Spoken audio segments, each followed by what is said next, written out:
आज हम लोग चैप्टर नंबर एक्सरसाइज 1.2 पढ़ने वाले हैं। वास्तविक संख्या को इंग्लिश में रियल नंबर कहा जाता है। ठीक है, एक क्वेश्चन में अभाज्य गुणनखंड पढ़ना है। अभाज्य गुणनखंड को इंग्लिश में बोलते हैं प्राइम फैक्टर। अभाज्य गुणनखंड को इंग्लिश में प्राइम फैक्टर बोलते हैं। ठीक है, इसमें क्वेश्चन में 5 सवाल दिया गया है। ठीक है, पहला क्वेश्चन बता रहे हैं इसको अभाज्य गुणनखंड से निकालना है। ठीक है, तो यहाँ पर बोले हैं कि जो लास्ट में 0 रहता है और बीच में सम संख्या रहता है तो समझ लीजिए 2 से कट जाएगा। ठीक है, तो 2 से 70 बार में कटा देंगे, फिर 2 से 35 बार में कटा देंगे, फिर 5 से 7 बार में कटा देंगे, तो लिखेंगे कि 140 का अभाज्य गुणनखंड बराबर 2 गुना 2 गुना 5 गुना 7। तो इसको ऐसे लिख सकते हैं 2 गुना 5 गुना 7। यही आपका आंसर होगा। ठीक है, क्वेश्चन नंबर 2 156 का अभाज्य गुणनखंड करेंगे। 3 सम संख्या, फिर 2 से कटेगा, 2 7 14, 2 8 16,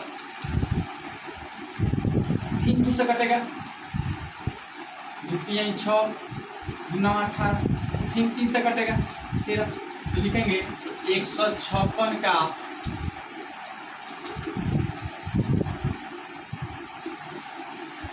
अभाज्य गुणनखंड बराबर 2 गुना 3 गुना 13 बराबर हो जाएगा 2 स्क्वायर गुना 3 गुना 13। ये आपका आंसर है। ठीक है, अब और क्वेश्चन नंबर 3 3825 का अभाज्य गुणनखंड निकालेंगे। 3825 का अभाज्य गुणनखंड निकालेंगे। तो ये आपका 3 से जाएगा, 3 कहीं 3 3 दूनी 6, 3 7 21 और 3 5 15। फिर 3 से जाएगा, 3 4 12, 3 दूनी 6, 3 5 15,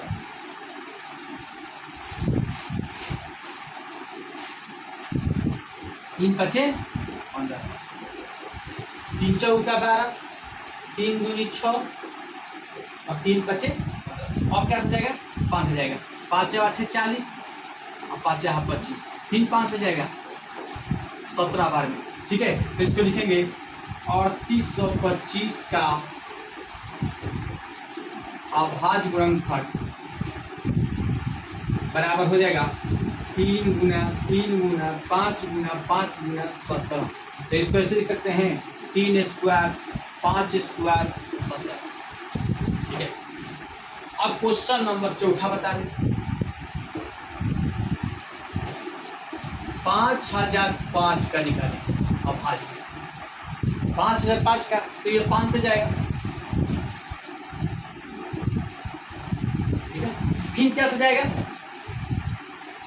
फिर इसके बाद 7 से जाएगा, 7 कहीं 7 7 4 28, 7 21, फिर क्या से जाएगा 11 से जाएगा। अब लिखेंगे 5005 का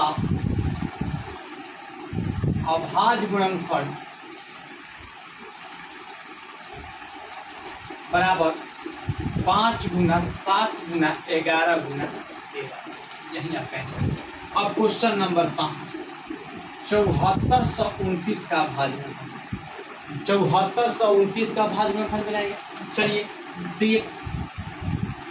ये 17 से जाएगा 437 बार में। ठीक है, फिर इसके बाद 19 से जाएगा, 19 दूनी 38, 19 30 57। ठीक है, तो लिखेंगे कि 7429 का अभाज्य गुणनखंड बराबर 17 गुना 19 गुना 23। यही आंसर हुआ। वीडियो को ओके कीजिए।